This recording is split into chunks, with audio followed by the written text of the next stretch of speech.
السلام علیکم، میرا نام ہے اسامہ جمیل اور ہماری آج کی ویڈیو کا ٹاپک ہے سیلابی صورتحال اور اس سے نمٹنے کا طریقہ۔ اس وقت پاکستان کے زیادہ تر علاقوں میں بارش اور سیلاب کے پانی نے تباہی مچا رکھی ہے۔ کروڑوں لوگ اس سیلاب سے متاثر ہوئے ہیں۔ لوگوں کی جائیدادیں اور فصلیں سیلابی پانی کی زد میں آ چکی ہیں۔ ان گنت پاکستانی مرد، عورتیں، بچے، بوڑھے سیلاب کی نظر ہو گئے ہیں اور پانی میں گھرے لوگ روٹی پانی تک سے محتاج ہو گئے ہیں۔ پاکستان میں اس طرح کے کئی ایک تباہ کن سیلاب آ چکے ہیں۔ گزشتہ چند سالوں میں جب طوفانی بارشوں نے سیلابی شکل اختیار کی تھی اور دریائے چناب میں اونچے درجے کا سیلاب آیا تھا تو اس وقت اس سیلاب سے تقریباً 2.5 کروڑ لوگ متاثر ہوئے تھے۔ 2500 افراد سیلاب کی نظر ہو گئے تھے، جبکہ ہزاروں اسکولوں کی عمارتیں زمین بوس ہونے کی وجہ سے لاکھوں بچوں کو مدتوں حصول تعلیم کے لیے مشکلات سے گزرنا پڑا تھا۔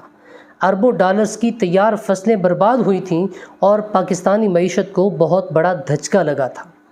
سیلابی سچویشن میں آبادیوں کو بچانے کے لیے بند توڑے جاتے ہیں، جبکہ دوسری آبادیاں انہی بندز کو توڑنے کی وجہ سے ڈوب رہی ہوتی ہیں، اور یہ خوفناک کھیل پچھلے 65 سالوں سے کھیلا جا رہا ہے۔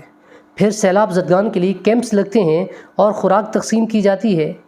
اس ملک میں بھکاری اتنے پیدا ہو گئے ہیں کہ ایسے موقعوں سے فائدہ اٹھانے کے لیے وہ بھی سیلاب زدگان میں شامل ہو جاتے ہیں۔ عالمی ادارے بھی پاکستان کو امداد دے دے کر تھک چکے ہیں۔ انہیں بھی یقین ہو چکا ہے کہ بھکاریوں کی طرح حکومت نے بھی ایسی ناگہانی صورتحال سے فائدہ اٹھانے کو وتیرہ بنا لیا ہے۔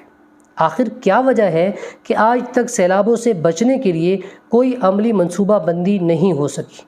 نہ تو سیلابی نہریں تعمیر کی گئی ہیں جن سے آسانی سے دریائے ستلج اور دریائے راوی میں اس پانی کو ڈالا جا سکے، اور نہ دریاؤں کے ساتھ پانڈز ایریاز بنائے گئے ہیں۔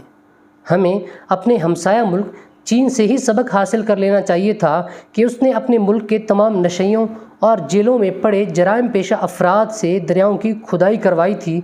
اس سے ایک فائدہ یہ ہوا تھا کہ دریا گہرے ہو گئے تھے، اور دوسرا یہ کہ چونکہ وہ اپنے نشیوں کی ٹریٹمنٹ اور ان کی کیئر بھی کر رہے تھے تو اکثر نشیوں نے نشے سے بھی جان چھڑوا لی تھی۔ ہمارے پاس جیلوں میں بند مجرموں اور نشیوں اور صحت مند بھکاریوں کی کمی نہیں ہے۔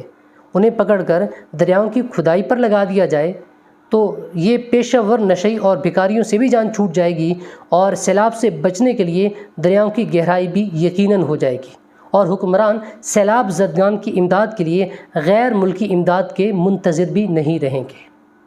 اپنا بہت سارا خیال رکھیے۔ اللہ حافظ۔